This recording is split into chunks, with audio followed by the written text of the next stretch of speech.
नमस्कार साथियों। मुसीबतें दिल के इरादे आजमाती है, सौपन के पर्दे निगाहों से हटाती है। मुसीबतें दिल के इरादे आजमाती है, सौपन के पर्दे निगाहों से हटाती है। गिर के हौसले मथार मुसाफिर ठोकरें निशान को चलना सिखाती है। आइए आज का टॉपिक शुरू करते हैं। आज का हमारा टॉपिक है भारतीय संविधान की विशेषताएं। कि जो भारत का जो संविधान बनाया था भारत की संविधान सभा में, उस संविधान में कौन कौन सी विशेषताएं सन्निहित है, या जिन विशेषताओं की वजह से आज ये संविधान 70 वर्षों से अनवरत जारी है और दुनिया का एक खूबसूरत संविधान बनकर हमारे सामने है। तो आइए शुरू करते हैं। भारतीय संविधान की जो पहली विशेषता है, वो पहली विशेषता है लिखित एवं विशाल संविधान। भारत का संविधान है वो लिखा गया है, भारत की एक संविधान सभा के द्वारा लिखा गया है, और ये विश्व का सबसे विशाल संविधान है। याद रखना, विश्व का सबसे विशाल संविधान भारत का है। जो अमेरिका का संविधान है बहुत छोटा संविधान है, और फ्रांस के संविधान के बारे में तो ऐसा कहते हैं कि उसे केवल आप महज 2 घंटे में पढ़ सकते हैं। तो लिखित जहाँ नाम आता है तो उससे पहले आप याद रखना लिखित संविधान किस देश का है। तो लिखित संविधान के उदाहरण है इंग्लैंड, और दूसरा उदाहरण है सऊदी अरब। इन देशों में लिखित संविधान का प्रावधान है, और आज दुनिया के अन्य सारे देशों में लिखित संविधान का प्रावधान है। और भारत का जो संविधान है उसमें 395 अनुच्छेद है और 8 अनुसूची। बनाते समय 8, जब संविधान का निर्माण किया गया था तब 8 अनुसूची थी, और वर्तमान में 12 अनुसूची है, और संविधान में कुल 22 भाग है। तो यानी भारत का जो संविधान है 395 अनुच्छेद, 22 भाग और 8 अनुसूची। विश्व के सबसे बड़े संविधानों में ये संविधान शुमार है। ये इसकी सबसे पहली और प्रमुख विशेषता है। दूसरी विशेषता पे आते हैं कि ये लोकप्रिय संप्रभुता के ऊपर आधारित है। सबसे पहले तो ये याद रखना कि लोकप्रिय संप्रभुता का कॉन्सेप्ट किसने दिया था। लोकप्रिय संप्रभुता की अवधारणा किसने दी थी? रूसो ने दी थी। रूसो ने लोकप्रिय संप्रभुता की अवधारणा दी थी। और भारत का जो संविधान है, लोकप्रिय संप्रभुता का मतलब यहाँ जो शक्ति का स्रोत है वो भारत की जनता को माना गया है। भारतीय संविधान की जो प्रस्तावना हम भारत के लोग, यहीं से प्रारंभ होती है, और जो शक्ति का जो मुख्य स्रोत है भारत की जनता को माना गया है, और सारी चीजें जनता को केंद्रित रखकर लिखी गई है। तो ये लोकप्रिय संप्रभुता। और संप्रभुता का जो दूसरा संप्रभुता का जो अर्थ है, इसका अर्थ परीक्षा में जो प्रश्न आता है कि भारत के अंदर संप्रभु कौन है, तो संप्रभु भारत के अंदर भारत की जनता है। ऑप्शन में आता है ये सरकार है, राष्ट्रपति है, प्रधानमंत्री नहीं। संप्रभु जनता है। और संप्रभुता शब्द का जो अर्थ है, शाब्दिक अर्थ है, इसमें प्रभु शब्द आता है। प्रभु शब्द का अर्थ होता है भगवान, और भगवान का यह अर्थ है कि वो किसी दूसरे के दबाव में काम नहीं करते हैं। तो इस संप्रभुता का अर्थ है कि भारत का जो राष्ट्र है वो न तो किसी बाहरी दबाव में या किसी आंतरिक दबाव में काम नहीं करते, इसलिए भारत देश को संप्रभु देश कहा गया है। और संप्रभुता ये जो है जनता में निहित है। इसकी अगली विशेषता है कठोर और लचीलेपन का समन्वय। भारत का जो संविधान है उसे आप कठोर संविधान भी कह सकते हैं, लचीला संविधान भी। यानी 2 प्रकार के संविधान होते हैं विश्व में। कठोर देशों में से जैसे सऊदी अरब है, उन देशों का एक जो संविधान है वो कठोर संविधान है। अमेरिका का संविधान है कठोर संविधान का उदाहरण है। तो कठोर का शब्द का अर्थ क्या होता है कि वहाँ की जो प्रावधान है उस प्रावधानों में संसद की विशेष बहुमत से उसमें संशोधन किया जा सकता है। साधारण बहुमत से या साधारण संसद उसके ऊपर संशोधन नहीं कर सकती है। और जो लचीला संविधान है उसके अंदर एक साधारण बहुमत से संसद उसमें अगर संशोधन कर सकती है तो वो लचीला संविधान कहलाएगा। लेकिन भारत के संविधान में दोनों प्रावधान है। सबसे पहले तो ये याद रखना कि अनुच्छेद 368 के अंदर संविधान में संशोधन संबंधी प्रावधान दिए गए हैं, और इस प्रावधानों में 3 बिंदु दिए गए हैं। पहला बिंदु है आप 3 प्रकार से भारतीय संविधान में संशोधन कर सकते हैं। पहला है साधारण बहुमत से। कुछ ऐसे विधेयक है जिसके अंदर आप साधारण बहुमत के आधार पर आप निर्णय ले सकते हैं, उस संविधान में संशोधन कर सकते हैं। दूसरा है विशेष बहुमत से। विशेष बहुमत का मतलब है 2/3 बहुमत से आप संसद में पास करके कुछ प्रावधानों के अंदर संशोधन कर सकते हैं। और तीसरा है विशेष बहुमत के साथ आधे राज्यों का समर्थन। आधे राज्यों की विधानसभा से पारित होना चाहिए। विधानसभा से जब पारित होगा तब उस संविधान में संशोधन कर सकते हैं। संविधान में संशोधन की 3 विधियां, तो ये जो विधि है ये लचीलेपन के प्रतीक है। साधारण बहुमत से आप संविधान के किसी भाग में संशोधन कर सकते हैं। और ये दोनों विधियां आती है कि कठोर संविधान, विशेषतः बिंदु नंबर 3, कम से कम आधे राज्यों की अनुमति लेनी आवश्यक है। तो ये विशेष ये लचीलेपन, तो भारत का जो संविधान है वो कठोर और लचीलेपन दोनों का समय है कहने का। तो कहने के पीछे तात्पर्य क्या है कठोर और लचीलेपन कहने का, कि इसमें जो संशोधन की जो विधियां है वो कुछ विधियां कठोर है और कुछ लचीली है। आगे चौथा है संसदीय व्यवस्था। संसदीय व्यवस्था का अर्थ कि भारत के अंदर 2 प्रकार की व्यवस्थाएं होती है राज करने की। एक तो अध्यक्षीय व्यवस्था और दूसरी होती है संसदीय व्यवस्था। अध्यक्षीय व्यवस्था का उदाहरण अमेरिका, और संसदीय व्यवस्था का जो उदाहरण है जो इंग्लैंड भारत देश। संसदीय व्यवस्था का उदाहरण, अध्यक्षीय व्यवस्था के अंदर राष्ट्रपति प्रधान होता है और इस व्यवस्था में प्रधानमंत्री है, प्रधान होता है। राष्ट्र के अंदर कार्यकारी जो शक्तियां होती है वो प्रधानमंत्री के अंदर नीत होती है। तो और इसमें अध्यक्ष का चुनाव प्रत्यक्ष तौर या अप्रत्यक्ष तौर पर जनता सीधे चुनाव करती है। और संसदीय व्यवस्था के अंदर पहले संसद सदस्यों का चुनाव होता है और संसद सदस्य मिलकर अपने नेता का, प्रधानमंत्री का चुनाव करते हैं। तो भारत के अंदर संसदीय व्यवस्था को अपनाया गया है। संसदीय व्यवस्था में जो ब्रिटेन का मॉडल है उस ब्रिटेन के मॉडल को कॉपी किया गया है। और ब्रिटेन का जो संसदीय प्रतिरूप है वो क्या कहलाता है, वेस्टमिंस्टर मॉडल या प्रतिरूप। यानी इंग्लैंड की जो संसद का जो भवन है उस भवन को वेस्टमिंस्टर भवन कहा जाता है। उसी के नाम के आधार पर जो जहां कहीं भी इंग्लैंड के समकक्ष संसद का प्रावधान है तो उस मॉडल को वेस्टमिंस्टर मॉडल कहा जाता है। तो कई बार ये भी पूछे जाते हैं भारत का जो संसदीय जो प्रतिमान है वो कौन सा प्रतिमान है, तो वेस्टमिंस्टर मॉडल के ऊपर आधारित है। तो भारत के अंदर संसदीय व्यवस्था को अपनाया गया है। और राष्ट्रपति है ये केवल नाम मात्र का प्रधान रहता है। राष्ट्रपति नाम मात्र का प्रधान होता है और वास्तविक जो प्रधान होता है वो प्रधानमंत्री होता है।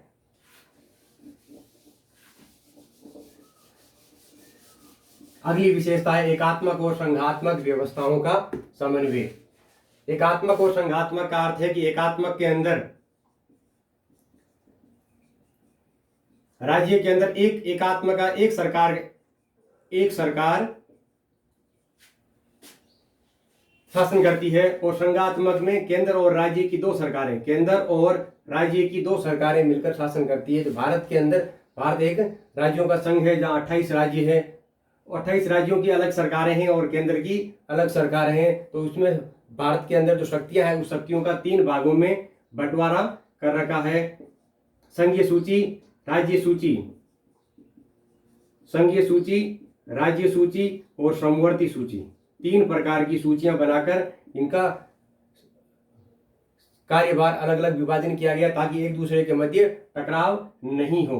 तो 3 और एकात्मक व्यवस्था के अंदर जैसे आप इंग्लैंड का उदाहरण है, पाकिस्तान का उदाहरण है, जहां केवल पूरे ये छोटे देशों के अंदर प्रभावी होती है। एक देश के अंदर पूरे देश की एक ही सरकार के अधीन शासन चलता है। तो भारत के अंदर संघात्मक व्यवस्था को अपनाया गया है। अब इसमें भारत में इस जो संघात्मक व्यवस्था है इसमें इस संघात्मक व्यवस्था का जो झुकाव है वो एकात्मकता की ओर है। भारत में संघात्मक व्यवस्था भी है, एकात्मक व्यवस्था है, लेकिन भारत में कई मुद्दों के ऊपर यानी केंद्र और राज्य के मध्य अगर मतभेद होता है किसी मुद्दे पर और या संविधान के अंदर जो शक्तियां दी गई है तो संघीय सूची के अंदर 100 विषय डाले गए हैं। सर्वाधिक महत्वपूर्ण जो विषय है वो संघीय सूची के अंदर डाले गए हैं। तो इस जो ढांचे का जो झुकाव है वो एकात्मकता की ओर अधिक है। तो ऐसे कहते हैं कि भारत में जो एकात्मकता की ओर झुका हुआ संघीय ढांचा है, जो एकात्मकता की ओर अधिक झुका हुआ है, क्योंकि जो शक्तियों का जो विभाजन किया गया है वो केंद्र के पक्ष में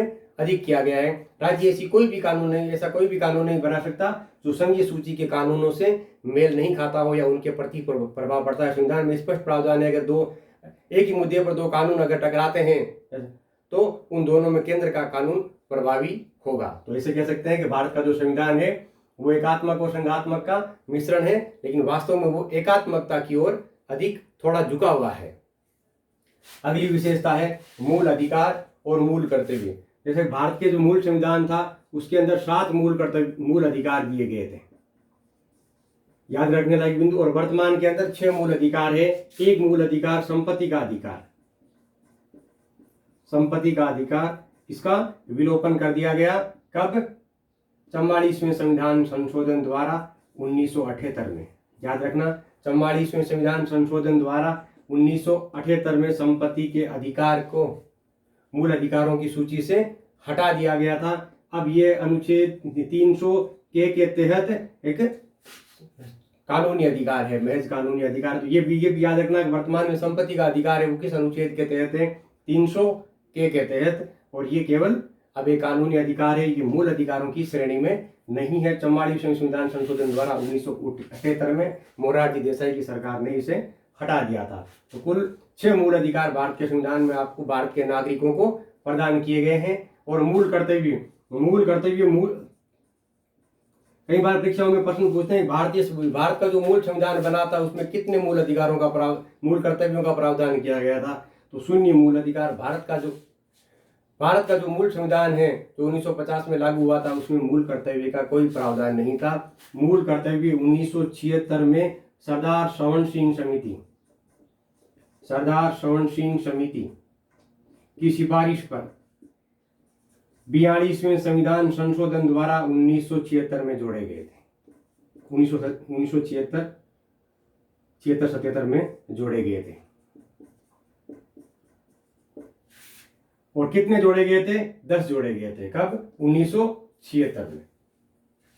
तो प्रश्न की प्रकृति याद रखना, मूल संविधान में कोई मूल कर्तव्यों का प्रावधान नहीं था। 1976 में सरदार श्रवण सिंह समिति की सिफारिश के ऊपर 42वें संविधान संशोधन के तहत 10 मूल कर्तव्य जोड़े गए थे। और वर्तमान में मूल कर्तव्य है 11। तो ये 11वां कब जोड़ा गया था? ये 11वां जोड़ा गया था सन 2002 में 86वें संविधान संशोधन के द्वारा। 2002 में 86वें संविधान संशोधन के द्वारा शिक्षा का अधिकार जोड़ा गया था। बच्चों को 8वीं तक की जो शिक्षा है वो निःशुल्क प्राप्त करने का जो अधिकार है, जो मूल कर्तव्य है, वो जोड़ा गया था। 2002 में 86वें संविधान संशोधन द्वारा 11वां मूल कर्तव्य प्राथमिक शिक्षा का कर्तव्य माता पिता का ये कर्तव्य बनता है कि वो अपने बच्चों को प्राथमिक शिक्षा उपलब्ध करवाए।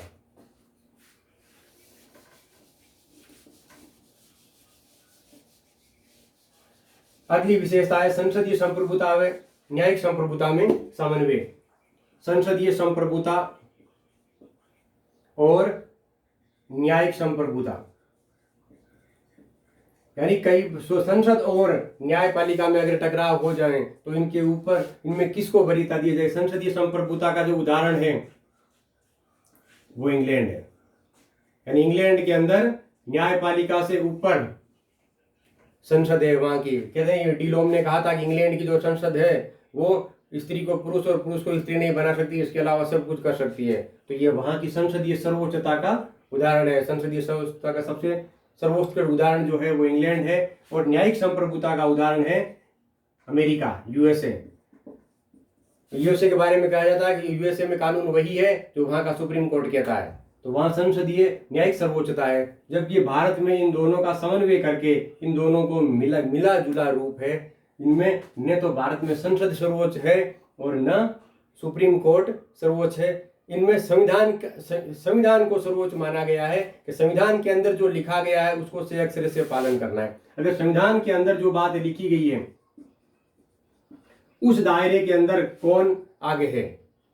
जैसे अगर संसद ने कोई कानून बनाया और अगर वो संविधान के मूल ढांचे के प्रतिकूल है तो सर्वोच्च न्यायालय न्यायिक पुनरावलोकन के तहत उसे रद्द कर सकता है। और संसद किसी भी क्षेत्र पर कानून बनाने के लिए स्वतंत्र है, जिसे सुप्रीम कोर्ट मानने के लिए बाध्य है। लेकिन संसद मूल ढांचे के खिलाफ, ये मूल ढांचे की जो अवधारणा है मैंने पहले ही बताया था, ये कहां से निकल कर आई थी? मूल ढांचे की जो अवधारणा है ये केशवानंद भारतीवाद में आई थी। केशवानंद भारतीवाद 24 अप्रैल 1973 में ये अवधारणा निकल कर आई थी। तो भारत के अंदर नहीं तो संसद सर्वोच्च है और नहीं न्यायपालिका सर्वोच्च। भारत के अंदर संविधान को सर्वोच्च माना गया है और संविधान के अनुसार ही चलना है। संसद ऐसा कोई भी कानून नहीं बना सकती जो मूल ढांचे के खिलाफ हो। और सुप्रीम कोर्ट संसद के द्वारा के बनाए गए कानून के अनुसार कार्य करने हेतु बाध्य है। तो भारत में इन दोनों का तालमेल किया गया है। अगली विशेषता है नीति निर्देशक तत्व। नीति निर्देशक तत्व यानी भारत के जो संविधान निर्माता थे उस समय जो प्रावधान लागू कर सकते थे उन्हें उस समय मूल अधिकारों में या प्रावधान जहां लागू कर सकते थे उनके प्रावधान तय कर दिए। लेकिन कई ऐसे मुद्दे थे जो उस वक्त लागू नहीं किए जा सकते। भारत की आर्थिक और सामाजिक परिस्थितियां उस अनुसार अनुकूल नहीं थी कि वो सारी चीजें उस समय लागू कर सकें। तो उन्होंने जो अपने आदर्श थे उन्हें नीति निर्देशक तत्वों के रूप में लिखा। और ये जो नीति निर्देशक तत्व हैं ये संविधान भारत की जनता संविधान के लिए ये न्यायालय में परिवर्तनीय नहीं है। ये विशेष तौर पर याद रखना कि जो नीति निर्देशक तत्व है ये अनुच्छेद 37 से लेकर 51 तक नीति निर्देशक तत्वों का उल्लेख किया गया है और ये न्यायालय में परिवर्तनीय नहीं है।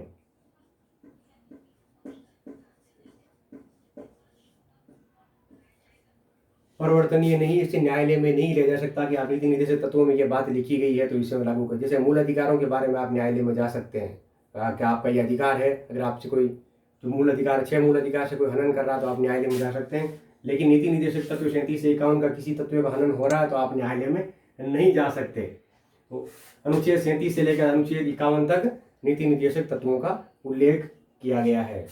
अगली विशेषता है पंथ निरपेक्ष राज्य। भारत का जो राज्य है उसमें किसी एक धर्म को महत्व न देकर सभी धर्मों को समान रूप से महत्व देने की बात कही गई है। राज्य का अपना कोई धर्म नहीं होगा, राज्य सभी धर्मों का समान रूप से संरक्षण करेगा और सभी धर्मों का समान रूप से आदर करेगा। ये मूल अधिकारों का जो कॉन्सेप्ट आएगा उस कॉन्सेप्ट में विस्तार से पढ़ेंगे कौन कौन से मूल अधिकार धार्मिक अधिकार दिए, धार्मिक और शिक्षा संबंधी अधिकार दिया गया है। अब इसमें ये आएगा पंथ निरपेक्षता जो शब्द है तो भारत के संविधान की प्रस्तावना में कब जोड़ा गया था? प्रस्तावना में 1976 में 42वें संविधान संशोधन द्वारा पंथ निरपेक्षता शब्द जोड़ा गया था। 1976 42वें संविधान संशोधन के द्वारा पंथ निरपेक्ष शब्द जोड़ा गया था। अगली विशेषता है स्वतंत्र एवं एकीकृत न्यायपालिका। भारत की जो न्यायपालिका है वो स्वतंत्र है। अब वो स्वतंत्र किससे है? प्रत्येक निर्णय लेने में स्वतंत्र है। उसमें कार्यपालिका और न्यायपालिका का किसी प्रकार का कार्यपालिका और विधायिका का किसी प्रकार का दखल नहीं दे सकती। कार्यपालिका और न्यायपालिका दोनों से स्वतंत्र इसका अपना अस्तित्व है। और एकीकृत न्याय पूरे देश के अंदर एक ही न्याय, केरल के अंदर भी वही न्यायिक प्रावधान लागू होते हैं जो जम्मू कश्मीर में लागू होते हैं। किसी भी क्षेत्र के अंदर दोहरे कानून का कोई प्रावधान नहीं है। पूरे भारत में एक खरी और एकीकृत न्याय प्रणाली का प्रावधान किया गया है। 4 स्तरीय न्याय प्रणाली का प्रावधान है। सुप्रीम कोर्ट, हाई कोर्ट, इसके बाद में जिला न्यायालय और स्थानीय न्यायालय 4 प्रकार के न्यायालयों का प्रावधान किया गया है। ये पूरे भारत में एकीकृत प्रकार से है। अगली व्यवस्था है एकल नागरिकता। भारत के अंदर पूरे देश के अंदर किसी भी राज्य का नागरिक को एकल नागरिकता का प्रावधान है। आप भारत के किसी भी राज्य में जाकर निवास कर सकते हैं, बस सकते हैं, रह सकते हैं। इतने दिन जम्मू कश्मीर का अलग क्रोज था, उस क्रोज को भी समाप्त कर दिया गया है। पूरे भारत के अंदर एकल नागरिकता का प्रावधान। आप किसी भी राज्य की नागरिकता किसी भी राज्य में जाकर बस सकते हैं, वहाँ की अलग नागरिकता का प्रावधान नहीं है। अब नागरिकता का जहाँ प्रावधान आता है उसमें ये चीज ध्यान रखना कि भारत के अंदर एकल नागरिकता का प्रावधान है। भारत एकल नागरिकता का जो उदाहरण आता है वो भारत आता है। दोहरी नागरिकता का उदाहरण आता है तो वहां पर यूएसए का प्रावधान आता है। यूएसए के अंदर वहां के राज्य की अलग नागरिकता लेनी पड़ती है। और तिहरी नागरिकता का जो प्रावधान आता है वो स्विट्जरलैंड का आता है। स्विट्जरलैंड तो एकल नागरिकता का भारत है वो सर्वोत्तम उदाहरण है। अगली विशेषता है वैश्विक सार्वभौमिक वैश्विक मताधिकार। भारत के संविधान में भारत के लागू होने के दिन से ही भारतीय नागरिकों को सार्वभौमिक वैश्विक मताधिकार। सार्वभौमिक का क्या अर्थ हुआ? यानी मताधिकार को जब प्रारंभ में लागू किया गया था तब उसमें कुछ लोगों तक मताधिकार को सीमित किया गया। अंग्रेजों ने भारत में मताधिकार लिया तो उसमें महिलाओं को मताधिकार नहीं था, गरीबों को मताधिकार नहीं था, जो टैक्स देते हैं उन्हीं को मताधिकार प्राप्त था। लेकिन भारत के अंदर 26 जनवरी 1950 से ही सार्वभौमिक मताधिकार का प्रावधान है। यानी सभी जो भारत का निवासी है और जिनकी आयु 18 वर्ष से ऊपर है उनको अनुच्छेद 326 के तहत सार्वभौमिक वैश्विक मताधिकार का अधिकार प्रदान किया गया है। अनुच्छेद 326 के तहत। यहाँ की याद रखने वाली बात है कि मूल संविधान के अंदर जो वोट देने की जो उम्र है वो 21 साल रखी गई थी, जो 1999 में 61वें संविधान संशोधन के तहत 18 वर्ष कर दी गई। याद रखना, 1999 में राजीव गांधी की सरकार ने 61वें संविधान संशोधन के तहत इस आयु को 18 वर्ष कर दिया था। अगली जो विशेषता है आपातकालीन उपबंध। आपातकालीन उपबंध में भारत की जो रूटीन में जो सरकार चलती है वो केंद्र की सरकार, राज्य की सरकारें और संसदीय प्रतिमान ही चलते हैं। लेकिन अगर देश के अंदर कोई अचानक कोई बाहरी हमला हो जाए तो राष्ट्रीय आपातकाल की व्यवस्था की गई है। राष्ट्रीय आपातकाल की व्यवस्था की गई है। कोई किसी प्रकार की अगर आपदा आती है तो उस आपदा के अंदर अनुच्छेद 352 के तहत राष्ट्रीय आपातकाल लगा सकते हैं। अनुच्छेद 356 के तहत किसी राज्य के अंदर राष्ट्रपति शासन लगा सकते हैं, किसी राज्य के अंदर राष्ट्रपति शासन, और अनुच्छेद 360 के तहत वित्तीय आपातकाल लगा सकते हैं। वित्तीय आपातकाल, 3 प्रकार के आपातकाल की आपातकालीन स्थितियों का भारतीय संविधान में प्रावधान है। तीनों का अनुच्छेद याद रखना बहुत ही महत्वपूर्ण है। 352 राष्ट्रीय आपातकाल, ये आज तक देश में एक ही बार लगाया गया था 1975 में। 25 जून 1975 को देश में केवल एकमात्र राष्ट्रीय आपातकाल इंदिरा गांधी की सरकार ने लगाया था। फखरुद्दीन अली अहमद उस समय राष्ट्रपति थे। याद रखना, फखरुद्दीन अली अहमद राष्ट्रपति थे, इंदिरा गांधी प्रधानमंत्री थे। 25 जून 1975 को आंतरिक अशांति के आधार पर आपातकाल लगाया गया था। किसी देश ने दूसरे ने हमला नहीं किया था। आपातकाल लगाने की 2 वजह, या तो एक आंतरिक अशांति या बाह्य हमला। तो बाह्य हमला नहीं हुआ था, आंतरिक आपातकाल ये आंतरिक अशांति के आधार पर आपातकाल लगाया था। बाह्य हमला पाकिस्तान ने किया था एक बार, और एक बार चीन ने किया था। यानी अब तक इस जो राष्ट्रीय आपातकाल है उसका 3 बार प्रयोग किया जा चुका। 1948 में जब पाकिस्तान ने आक्रमण किया था उस समय, और 1971 में राष्ट्रीय आपातकाल लगाया गया था। 1965 में पाकिस्तान हमले के दौरान राष्ट्रीय आपातकाल लगाया था। चीन का जो युद्ध हुआ था 1962, उस समय ये 1948 वाला राष्ट्रीय आपातकाल ही लागू था। तो अब तक ये 3 बार ये राष्ट्रीय आपातकाल लगा। ये 2 बार राष्ट्रीय आपातकाल विदेशी हमले के ऊपर लगाया गया था, और एक बार ये आंतरिक अशांति के आधार पर 1975 में आपातकाल लगाया गया था। राष्ट्रपति शासन अनुच्छेद 333 के तहत लगाया जाता है, जब राज्य के अंदर वहाँ की विधानसभा कार्य करने में सक्षम हो और जो शासन तंत्र फेल हो चुका हो तो राष्ट्रपति शासन का प्रावधान किया गया है। और वित्तीय आपातकाल भारत में अभी तक बिल्कुल भी एक बार भी नहीं लगाया गया है। अनुच्छेद 360 के तहत ये प्रावधान किया गया है।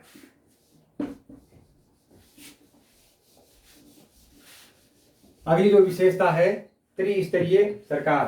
भारत के अंदर सबसे ऊपर के जो केंद्र की जो सरकार है वो काम करती है, उसके बाद में राज्य की सरकार काम करती है, और तीसरे संविधान के 73वें और 74वें अनुच्छेद के तहत जो स्थानीय निकाय है वो काम करते हैं। स्थानीय निकाय, पंचायती राज और शहरी निकाय, त्रिस्तरीय सरकार का प्रावधान किया गया है। तीनों के संविधान के अनुसार अपने कार्य क्षेत्र अलग अलग विभाजित किए गए हैं। विभिन्न स्रोतों से भारत का जो संविधान है वो कहते हैं कहीं की ईंट कहीं का रोड़ा, भानुमति ने कुनबा जोड़ा।